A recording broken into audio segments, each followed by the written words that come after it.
यूहन्ना का प्रकाशित वाक्य 14वां अध्याय। फिर मैंने दृष्टि की और देखो वह मेम्ना सिय्योन पहाड़ पर खड़ा है और उसके साथ 1,44,000 जन हैं, जिनके माथे पर उसका और उसके पिता का नाम लिखा हुआ है।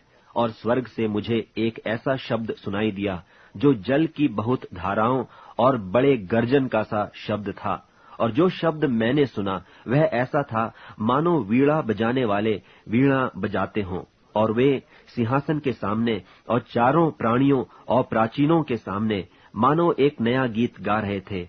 और उन 1,44,000 जनों को छोड़ जो पृथ्वी पर से मोल लिए गए थे, कोई वह गीत न सीख सकता था।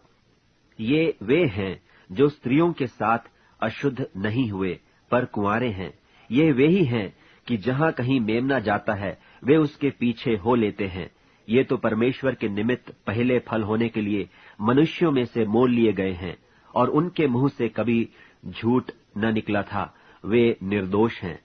फिर मैंने एक और स्वर्गदूत को आकाश के बीच में उड़ते हुए देखा, जिसके पास पृथ्वी पर के रहने वालों की हर एक जाति और कुल और भाषा और लोगों को सुनाने के लिए सनातन सुसमाचार था। और उसने बड़े शब्द से कहा, परमेश्वर से डरो और उसकी महिमा करो, क्योंकि उसके न्याय करने का समय आ पहुंचा है। और उसका भजन करो, जिसने स्वर्ग और पृथ्वी और समुद्र और जल के सोते बनाए। फिर इसके बाद एक और दूसरा स्वर्गदूत यह कहता हुआ आया कि गिर पड़ा, वह बड़ा बाबुल गिर पड़ा, जिसने अपने व्यभिचार की कोपमय मदिरा सारी जातियों को पिलाई है। फिर इनके बाद एक और स्वर्गदूत बड़े शब्द से यह कहता हुआ आया कि जो कोई उस पशु और उसकी मूरत की पूजा करे और अपने माथे या अपने हाथ पर उसकी छाप ले, तो वह परमेश्वर के प्रकोप की निरी मदिरा जो उसके क्रोध के कटोरे में डाली गई है पिएगा, और पवित्र स्वर्गदूतों के सामने और मेमने के सामने आग और गंधक की पीड़ा में पड़ेगा। और उनकी पीड़ा का धुआं युगानुयुग उठता रहेगा। और जो उस पशु और उसकी मूरत की पूजा करते हैं और जो उसके नाम की छाप लेते हैं, उनको रात दिन चैन न मिलेगा।